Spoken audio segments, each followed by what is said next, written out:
Basically सबसे बड़ा सौभाग्य मेरा ये रहा, मैं दो चीज़ें बोलना चाहूँगी। कि सबसे बड़ा पहला सौभाग्य ये था कि जगत गुरु आदि शंकराचार्य करवीर कोल्हापुर मेरा जाना हुआ था। और it was my fortunate movement कि हम लोग 3 घंटे उनके साथ थे। उस समय उन्होंने मुझे पंचांग पढ़ने का बोला था कि आप बताइए पंचांग पढ़ के आज का क्या दिन है, कौन सा नक्षत्र चल रहा है। और उन्होंने एक सवाल रखा था मेरे सामने, प्रश्न कुंडली।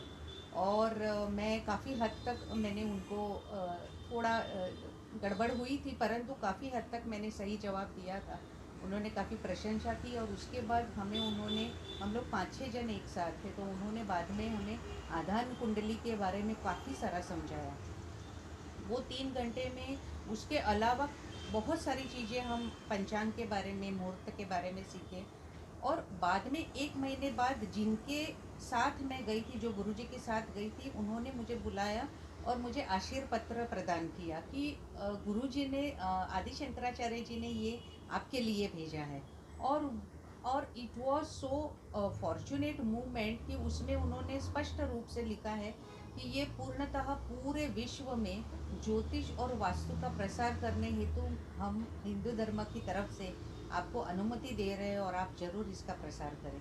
और गए साल मीताबेन, जब हम अमृतसर गए हुए थे, तो all of a sudden without nowhere मेरी एक होटल में, जहाँ पर दलाई लामा जी भोजन करने पधारे थे और हम लोग भी फॉर्चुनेटली बोलो या तो कोइंसिडेंटली बोलो वहीं पर थे चाय पीने के लिए। और उनके साथ 1 घंटा बिताने का मुझे गए वर्ष में मौका मिला। तो उनको भी मैंने बताया मैं ज्योतिष में रुचि रखती हूँ, उनके भी मुझे आशीर्वाद मिले हैं। क्या होता है, पढ़ाई के अलावा जब हमें ऐसे गुरुजनों से आशीर्वाद प्राप्त होते तो हमें हमारा जीवन ज़्यादा धन्य लगने लगता है कि सीखते तो हम हमेशा है, जीवन भर सीखते रहेंगे। और आप जैसे लोग कि हमेशा हमें आगे लाने की कोशिश करते हो। मैं बहुत ज़्यादा आपके इस प्रयास को बहुत ज़्यादा मन से प्रभावित हूँ और आपको बहुत सारी शुभकामनाएं देती हूँ। And I really appreciate it. Thank you so very much for inviting मी।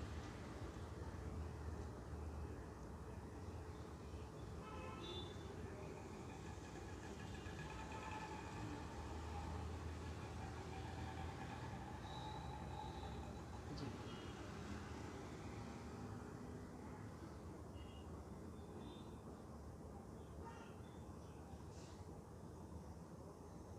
हम्म।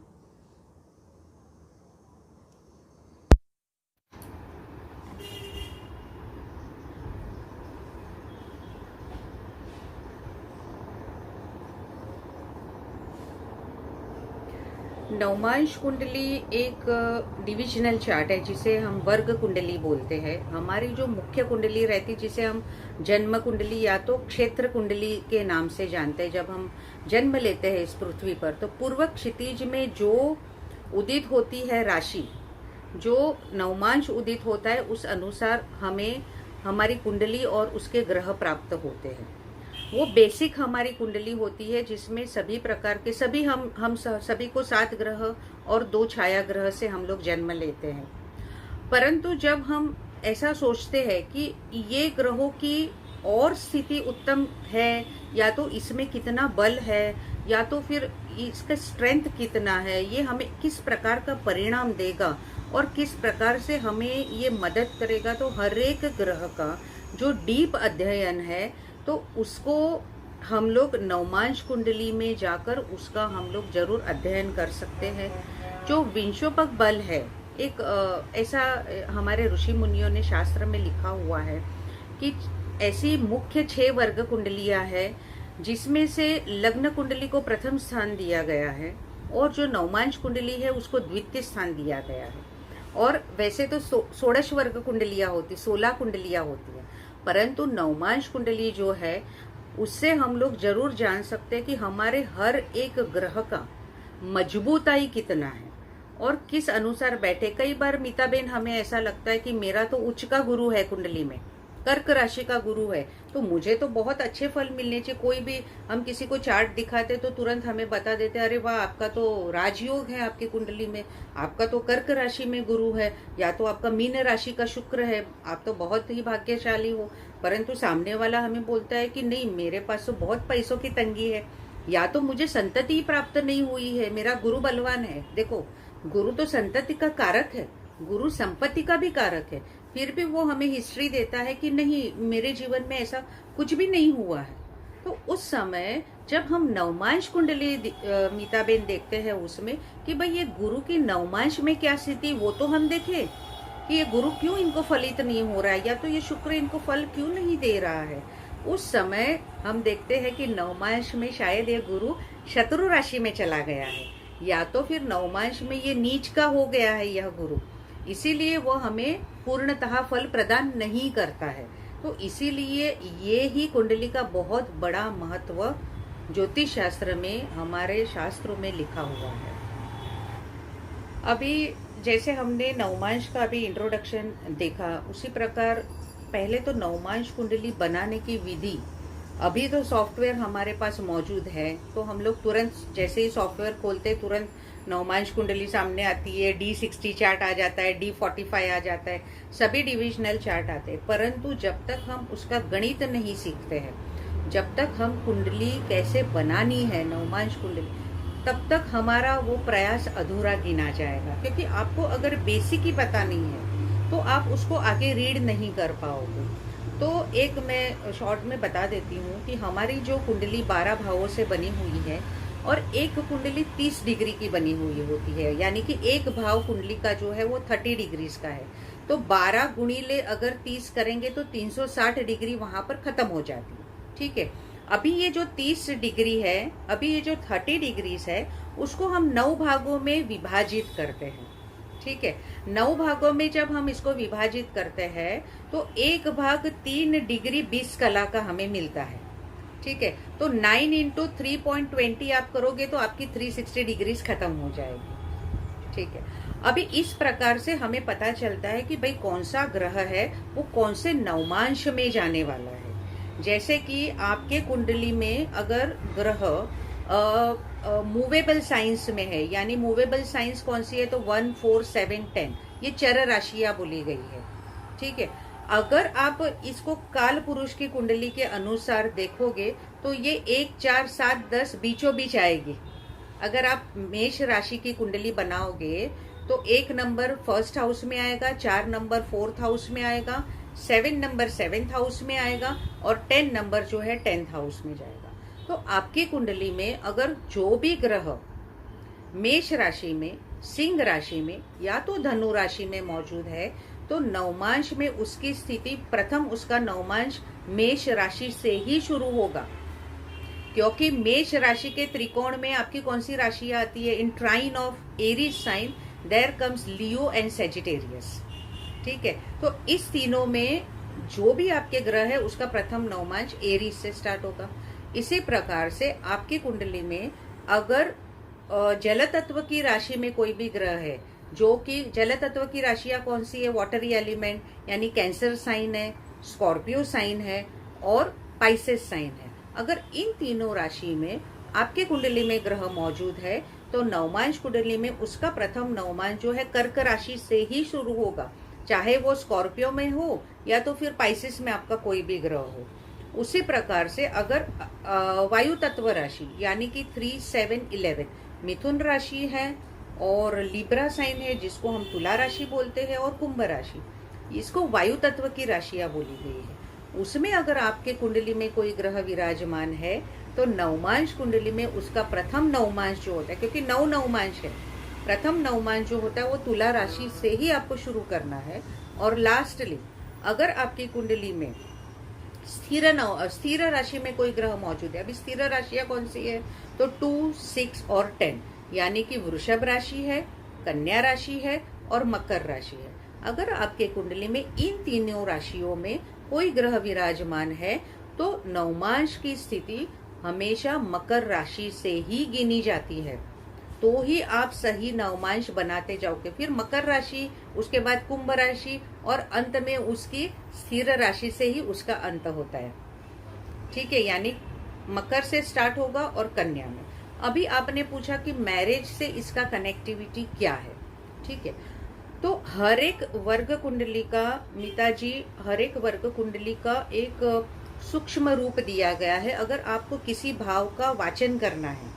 ठीक है, जैसे कि मेरा कैरेक्टरिस्टिक, मेरे अंदर के गुणधर्म, मेरा स्वभाव, मेरा स्किन टेक्सचर, मेरे बालों का कलर कैसा होगा, मेरी शरीर यष्टि कैसी होगी, अगर ये मुझे देखना है तो मैं लग्न कुंडली देखूंगी, फर्स्ट हाउस ऑफ माय लग्न कुंडली। उसी प्रकार से सामने वाला यानी 7th हाउस, यानी कि मेरा स्पाउस, मेरा पार्टनर, मेरे बिजनेस के partner, not only marriage partner, मेरे व्यवसाय के पार्टनर, मेरी पब्लिक में इमेज कैसी होने वाली है, 4 लोग मुझे कैसे पहचानते हैं, यह हम सप्तम भाव से देखते हैं। और जब मुझे सप्तम भाव का सूक्ष्म अध्ययन करना है, यानी कि when I want to analyse my 7th house very deeply, उस समय मैं नवमांश कुंडली की तरफ जाऊंगी, क्योंकि नवमांश कुंडली को सप्तम स्थान का सूक्ष्म भाव बोला गया है। इसीलिए बोलते हैं नवमांशाते कलत्र सुखम। कलत्र सुखम यानी कि आपके जोड़ीदार का, आपके भागीदार का, आपके साथीदार का सुख आपको कैसा मिलने वाला है, यह हम नवमांश कुंडली से उसका अध्ययन कर सकते हैं। बट अपार्ट फ्रॉम दैट, अब पहले ऐसा ही था कि भाई सिर्फ शादी का सुख देखना है तो ही नवमांश देखो, लेकिन ऐसा नहीं है। हम पूरे हमारे जीवन की रचना, हमारे जीवन के जितने भी इवेंट्स है, जो भी इवेंट्स होने वाले हैं, हो चुके हैं और अभी घटित हो रहे हैं, उस सब के बारे में हम लोग जरूर नवमांश कुंडली से हम लोग उसका बरोबर तारण निकाल सकते हैं कि इसका कैसे क्या होने वाला है। So that is the most useful tool in predicting one's marriage timing. किसी का शादी का विवाह काल निर्णय तय कर सकते हैं, उसके बाद हम लोग विवाह कब हो सकता है वो तय कर सकते हैं। इस व्यक्ति के जीवन में विवाह होने की कितनी संभावनाएं है। कई व्यक्तियों के जीवन में मीता जी विवाह की संभावना ही नहीं होती है।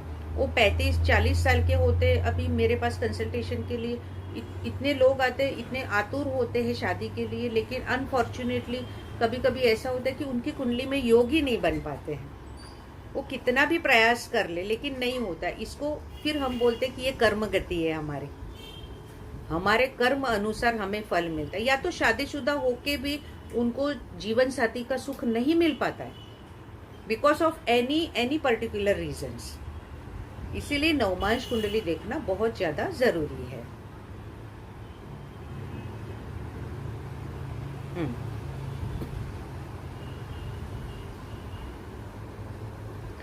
D9 चार्ट में देखो हर एक जगह पे अलग अलग उसके क्या बोलते कयास निकाले गए हैं। कई लोग बोलते हैं कि 32वें साल में आपकी नवमांश कुंडली एक्टिवेट हो जाती, लेकिन ऐसा नहीं है। जब हम जन्म लेते इसका मतलब हमारे ग्रह एक्टिवेट हो गए। ये इतना सीधा और सिंपल है।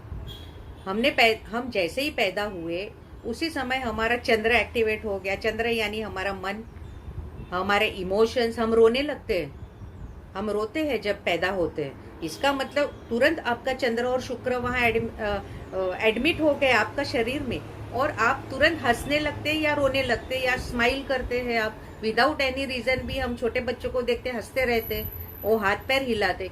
इसका मतलब हमारे पूरे जीवन में जन्म से लेकर हमारे अंत समय तक हर एक कुंडली एक्टिवेट ही होती है। उसका कोई वर्ग कुंडली से कनेक्शन है। हाँ, अगर आप महादशा की बात बोलोगे तो महादशा में आप पर्टिकुलरली उसको एज में बाइंड कर सकते हो कि भाई इस उम्र में अगर आपकी ये महादशा चल रही है तो शायद ये उम्र में आपका ये इवेंट पॉसिबल हो सकता है।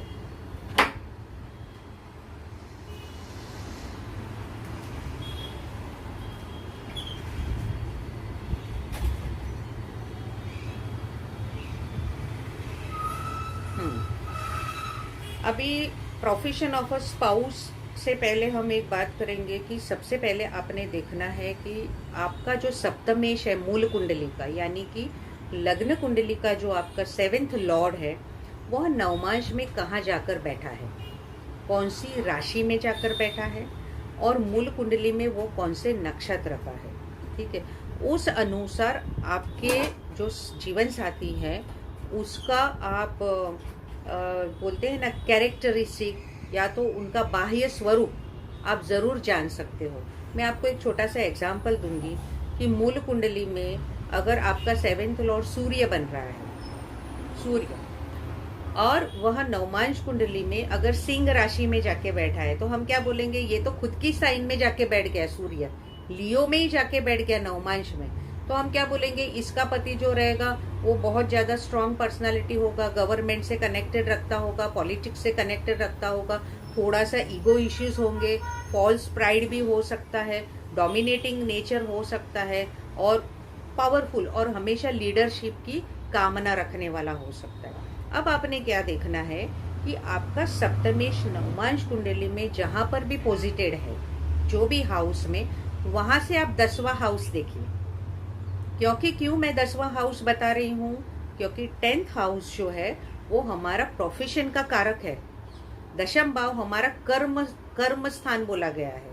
तो आपका सप्तमेश से दशम भाव में कौन सी राशि आती है, अगर कोई ग्रह वहां पर बैठे हैं तो आप उसको देखिए, और उस अनुसार आप अपने स्पाउस की या तो अपने पार्टनर का आप कौन से प्रोफेशन में होगा वो डिराइव कर सकते। जैसे कि किसी के सप्तमेश से दशम स्थान में अगर मंगल की राशि या तो मंगल बैठा है तो आप बोल सकते, हो सकता है टेक्निकल फील्ड से रिलेटेड होगा आपका स्पाउस, या तो इलेक्ट्रिकल से होगा, क्योंकि मंगल केमिकल का कारक है, इलेक्ट्रिसिटी का कारक है, दवाइयों का कारक है। अगर वो जल तत्व राशि में जा रहा है तो मोस्टली फार्मेसी से रिलेटेड हो सकता है, या तो फिर अगर शनि है, ठीक है, तो हम बोल सकते हैं कि पब्लिक सेक्टर, या तो फिर गुरु की राशि में अगर शनि विराजमान है तो हो सकता है लीगल से रिलेटेड हो सकता है। परंतु इसके लिए हमें कुंडली देखना बहुत ज्यादा आवश्यक बन जाता है।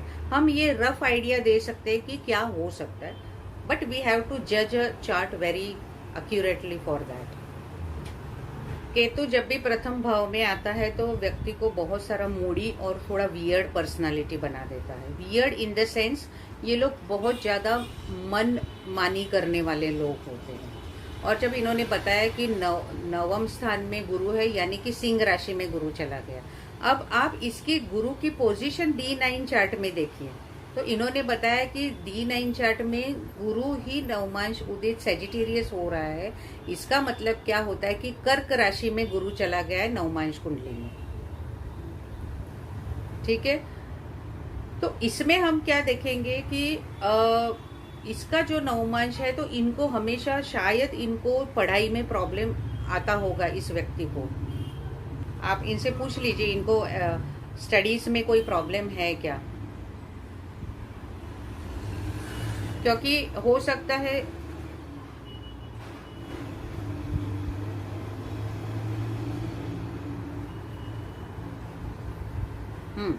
तो इनको क्या होता है कि अष्टम भाव, मीताबेन, अष्टम भाव ये हम लोग बोलते हैं कि that is a black hole. अष्टम भाव यानी कि हाँ, that is a black hole. Very nice. तो अगर ये बहुत ज्यादा इंटेलिजेंट है तो गुरु का जो भी कारकत्व है उसमें किसी एक में इसको कमी दिखाई देगी, क्योंकि जब भी जुपिटर अष्टम स्थान में चला जाता है तो हम लोग क्या देखते हैं कि अगर उसको पढ़ाई लिखाई बहुत अच्छी मिली तो हो सकता है उसको स्ट्रीम चूज करने में, या तो फिर जब इसकी शादी होगी तो संतति में, या तो कहीं ना कहीं इसको थोड़ा हिंडरेंस का सामना करना पड़ेगा। परंतु ये कुंडली में गुरु लग्नेश होके उच्च का बैठा है अष्टम भाव में, ठीक है। तो ये इसको खुद को कभी कभी डिसीजन मेकिंग में काफी सारी प्रॉब्लम आ सकती है अगर पढ़ाई में अच्छा है, क्योंकि गुरु जहां पर भी बैठता है उस भाव को वो बहुत ज्यादा वाइडन कर देता है, यानी वो भाव की वृद्धि करता है। और सेकेंड थिंग, स्थान हानि करे जीवा, जीव यानी कि गुरु है, स्थान हानि कि जिस स्थान में गुरु बैठता है उस स्थान का थोड़ा बहुत कहीं पर तो वो हानि करता है। जुपिटर और any planet can not give you all 100% fruits any time. आपको पर्टिकुलर क्वेश्चन वो पूछना पड़ेगा कि इनका प्रश्न क्या है।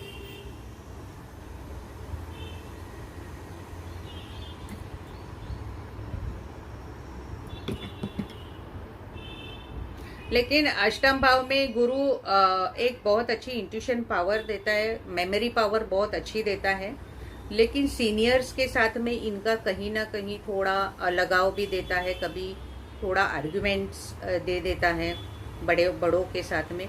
और ऐसा हमारे शास्त्रों में बोला गया कि जिनका गुरु अष्टम भाव में चला जाता है, उन्होंने गत जन्म में किसी गुरु तुल्य व्यक्ति का अपमान किया है, इसीलिए उनको ये जन्म में गुरु अष्टम भाव में मिला है, तो उन्होंने गुरु की बहुत ज्यादा आराधना करना जरूरी बन जाता है। अभी टॉरस असेंडेंट है तो 7th हाउस में आ गया स्कॉर्पियो, यानी कि वृश्चिक राशि आ गई। वृश्चिक का चंद्र यानी नीच का चंद्र हो गया, पहले वो देखो। परंतु एक चीज इसमें अच्छी है कि वृश्चिक लग्न में शनि यह योग कारक ग्रह माना गया है, ठीक है। तो शादी तो होगी, परंतु जो विष योग की इन्होंने बात की है, शनि और चंद्र जब एक दूसरे के साथ आ जाते हैं तो विष योग की निर्मित क्यों करते हैं, इसको विष योग क्यों बोला गया है। तो जो चंद्र है वो पानी का कारक है। 70% of our body is made up of water, right, इसीलिए हम लोग उसको चंद्र के साथ जोड़ते हैं। और शनि कौन है, तो शनि बहुत ही विरक्त और सूखा प्लैनेट है, ड्राई, ठीक है। तो शनि क्या करता है, इतना सूखा है, इसके लिए चंद्र का जितना पानी है वो एब्जॉर्ब करने की कोशिश करता है। तो इसीलिए ये क्या होता है कि चंद्र सूख जाता है, चंद्र यहाँ सिकुड़ जाता है, ऊपर से यहाँ चंद्र नीच का है, तो ये जरूर विष योग का फल देगा। लेकिन कौन से अनुसार देगा, तो सप्तम भाव से रिलेटेड जो भी आपका फ्रूट्स है उससे रिलेटेड ये प्रॉब्लम्स दे सकता है। हो सकता है कि mutual understanding with your partner can be low, शादी तय होने में मुश्किलें हो सकती है, इनको लगातार कफ या सर्दी के प्रॉब्लम हमेशा रह सकते हैं, इनके पार्टनर को रह सकते हैं, ऐसे बहुत सारी चीजें।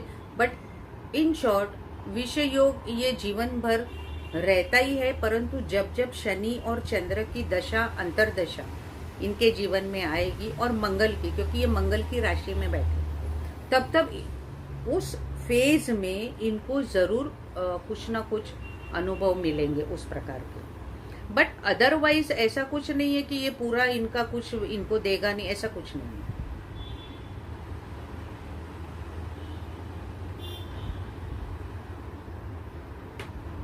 अच्छा, हाँ अभी ठीक हो, अभी ठीक है।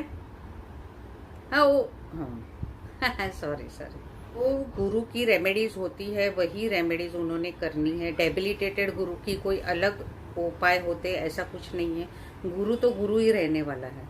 तो विष्णु सहस्त्र नाम का जाप करना है, और सबसे बेस्ट अगर मंत्र पठन करना है वो है ओम नमो भगवते वसुदेवाय। इसका 108 मंत्र रोज के बोलने हैं सुबह को, और यह 108 दिन तक लगातार बोलते जाइए। काफ़ी इनको गुरु से रिलेटेड जितने भी फ्रूट्स है उसमें राहत मिल सकती है। उसके अलावा गुरु से रिलेटेड जितनी भी चीज़ें हैं, जैसे चने की दाल हो गई, पीले रंग के वस्त्र हो गए, पीले रंग के फूल हो गए, आप उसको मंदिर में जाके चढ़ाइए। आप नीडी और पुअर लोगों को खाना खिलाइए। गुरुद्वारा जब भी अभी खुल जाते हैं लॉकडाउन के बाद में, मंदिर जब खुल जाएंगे, जरूर वहाँ जाकर सेवा दीजिए। और उसमें आशा मत रखिए कि मुझे वापस में कुछ मिलना चाहिए। जब ये आशा से, जब ये भाव से आप करोगे तो जरूर आपका जुपिटर सुधरेगा। गजकेसरी योग का आपको योग समझना चाहिए। गजकेसरी योग जब चंद्र और गुरु एक साथ होते तो नहीं बनता। ये हम लोगों ने ऐसे ही मतलब कुंडलियां पढ़ते पढ़ते ये योग ऑटोमेटिकली ह्यूमन बीइंग सबने बना दिया है। गजकेसरी योग हमेशा जब चंद्र और गुरु एक दूसरे से जब केंद्र भाव में होते, यानी कि when they are 410 to each other, उसी समय गजकेसरी योग की निर्मित होती। दूसरी बात, गज का मतलब होता है एलिफेंट, हाथी, और केसरी का मतलब होता है लायन, यानी कि शेर, सींग। तो अभी मुझे बताइए, दोनों ही जंगल के बहुत ही पावरफुल प्राणी है, और जब भी कोई प्लैनेट एक दूसरे से 410 में जाता है तो संघर्ष योग की निर्मित करता है। जिनको भी गजकेसरी योग कुंडली में है, उनको हमेशा संघर्ष के बाद उनके चार्ट में सिर्फ पॉजिटिव बात यही होती है गजकेसरी योग की स्पेसिफिकली, कि संघर्ष तो होगा लेकिन उसका फल इनको अच्छा लास्ट में मिलता है। और जिनको गजकेसरी योग नहीं है, उनको काफी समय तक संघर्ष करके फल मिलने की राह देखनी पड़ती है। और अगर नवमांश में अगर ये गजकेसरी योग टूट गया है, यानी कि वो नहीं बन रहा है, तो इस लग्न कुंडली का गजकेसरी योग का उतना फलित उनको देखने नहीं मिलेगा। ट्रैवल्स के लिए अच्छा है, लेकिन 4th हाउस में मून गया इसके लिए।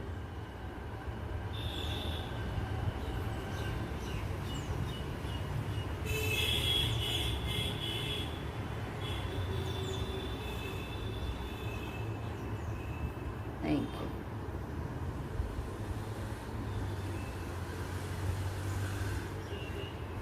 जब भी सप्तम भाव यानी हमारे शादी का भाव है, यह तो अब तक क्लियर हो चुका है, ठीक है।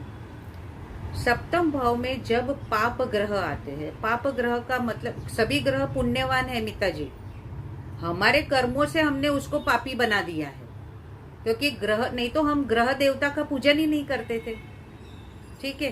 पहली बात तो ये है, परंतु हमारे धर्म और कर्म अनुसार हमें जो इस जन्म में जो ग्रह प्राप्त हुए हैं, उस अनुसार अगर सप्तम भाव में बहुत ही अग्रेसिव प्लैनेट जैसे कि मंगल, जिसको हम लोग मंगल दोष मानते हैं, केतु जिसको हम लोग डिटैचमेंट का कारक मानते हैं, केतु यानी कटिंग ऑफ, केतु यानी अपने साथीदार से दूर रहना, इसका मतलब डिवोर्स होना नहीं होता है। हो सकता है आपका जो पार्टनर है वो ट्रैवल्स के काम में हमेशा ही बाहर रहता हो, कामकाज में, अवे फ्रॉम यू, ठीक है। अगर आपके कुंडली में केतु सप्तम भाव में है, परंतु अगर गुरु बलवान है आपकी कुंडली में, अच्छा है, और सप्तमेश या तो सप्तम भाव को देख रहा है, तो जरूर ये शादी नहीं टूटेगी। सप्तमेश अगर पाप ग्रह है और सप्तम भाव के आसपास, यानी कि सप्तम भाव के आसपास के घर, यानी कि बीच में सप्तम भाव है, उसके पीछे वाला घर यानी कि 6th हाउस हो गया, उसके आगे वाला घर यानी कि 8th हाउस हो गया। अगर छठा भाव और 8वें भाव में पाप ग्रह मौजूद है, यानी कि केतु और मंगल जैसे ग्रह है, तो सप्तम भाव पाप कर्तरी योग में आता है। कर्तरी यानी कि क्या, कैची, कर्तरी का मतलब ये होता है कटिंग। और जब बीच के भाव में आसपास में अगर पाप ग्रह, स्ट्रॉन्ग ग्रह आ गए, शनि आ गया, रवि आ गया, यानी सूर्य आ गया, राहु आ गया, केतु आ गया, तो क्या करेगा, इस सप्तम भाव को वो लोग श्रिंक कर देते, कैची लगा देते। तो उस समय पति पत्नी में या तो भागीदार में थोड़े से क्लैशेस होते हैं और संभावना है डिवोर्स की बढ़ जाती। पर कब बढ़ती है, क्योंकि ये तो आपका जन्म से आपको मिला है ग्रह, तो जब पैदा हुए जब भी मंगल केतु वही रहने वाले हैं, और अंत में भी मंगल केतु। जब भी उसकी दशा आएगी, जब उसके ऊपर से पाप ग्रह का भ्रमण होगा, उस समय दोनों में काफी बोलचाल या तो ऐसा कुछ बढ़ जाएगा कि जिसके कारण उनको सेपरेशन टोटली, या तो सेपरेटेड अंडर वन रूफ, एक ही घर में रह के भी एक दूसरे का मुंह नहीं देखेंगे, ऐसा भी होता है। तो इसमें हमें पूरा चार्ट देखना जरूरी बन जाता है। अभी जहां तक सूर्य और बुध का सवाल है, दोनों अच्छे प्लैनेट है, पर जब राहु आ जाता है तो सूर्य के साथ राहु ग्रहण दोष बना देता है, जिसको हम लोग पितृदोष के नाम से भी जानते हैं। सेकेंड थिंग, ये सप्तम भाव से छठा भाव है, जो 12वां भाव है हमारी कुंडली का, अगर नवमांश में भी ये स्थिति बन रही है, या तो D1 में भी ये स्थिति बन रही है, तो हमारा जो 12वां भाव है, इसको शैया सुख का भाव बोला गया है।